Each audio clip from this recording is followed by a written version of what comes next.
Bonjour Youssef Israq Abner, David. bienvenue. Bienvenue, Donc je crois qu'on va aborder la dernière loi sur les libations. tout à fait. Et ça passe par le bâton.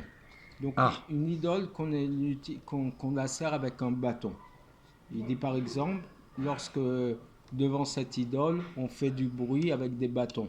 On cogne deux bâtons ensemble et que le fait bruit, sortir un le bruit. son est son offrande. D'accord. Mais D'accord. dont on n'a pas l'habitude de briser ou de jeter le bâton devant elle. D'accord. Donc juste son service rituel, c'est de cogner et de faire du bruit avec le bâton. D'accord. Alors s'il a jeté le bâton devant elle, puisque ce n'est pas sa manière habituelle, Devant l'idole. devant l'idole, il n'est pas tour.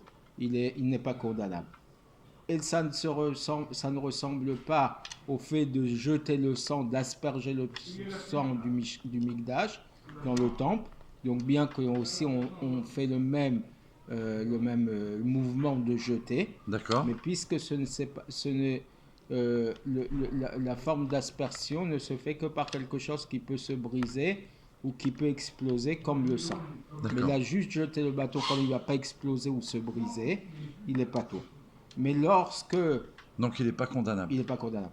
Mais s'il a brisé le bâton devant elle, il est khayab, il est condamnable, parce que ça ressemble donc à l'aspersion du sang. Et même si ce n'est pas sa forme habituelle de service, dans la mesure où le mouvement va ressembler au mouvement que l'on faisait dans le Donc, temple, dans le ouais. Mikdash, il est condamnable. Mais si on n'utilise pas du tout de bâton pour cette idole-là, d'accord. Alors à ce moment-là, briser un bâton devant elle ne ressemblera pas à un sacrifice, et là il ne sera pas condamnable.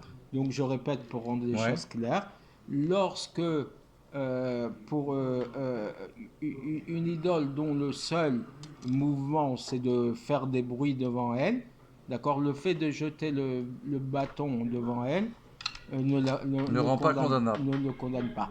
Maintenant, s'il a brisé le bâton, d'accord, étant donné que ça ressemble au mouvement de briser le sang, de verser le sang devant le Mikdash, d'accord, euh, Là là il est condamnable, Il est condamnable. d'accord. Mais si on n'a pas du tout l'habitude pour cette idole d'utiliser un bâton, alors qu'il est juste jeté ou qu'il est brisé, là il ne sera pas condamnable, D'accord. puisque dans ce service idolâtre, on n'utilise pas de bâton de manière rituelle et habituelle. Merveilleux. Merci beaucoup Youssef Alors, Israq. attends, pardon. Pardon. Et il termine en disant, celui qui tue un poisson Oui. en le coupant, donc comme une forme de shrita en fin de compte. Oui. Il le sort pas juste de l'eau, mais il le coupe avec une machette ou avec un couteau. Alors ça sera le même din, la même règle qu'un bâton. Si on a l'habitude d'utiliser pour des poissons et dans cette forme-là avec un bâton, il sera khayab, il sera condamnable. Et si ce n'est pas l'habitude d'utiliser Ah un oui. bâton D'accord. J'ai pour compris. le poisson, là il n'est pas condamnable. D'accord. C'est la même. Ça dépend en fait de la voda du service qui est du rendu service. normalement à l'idole. Exactement.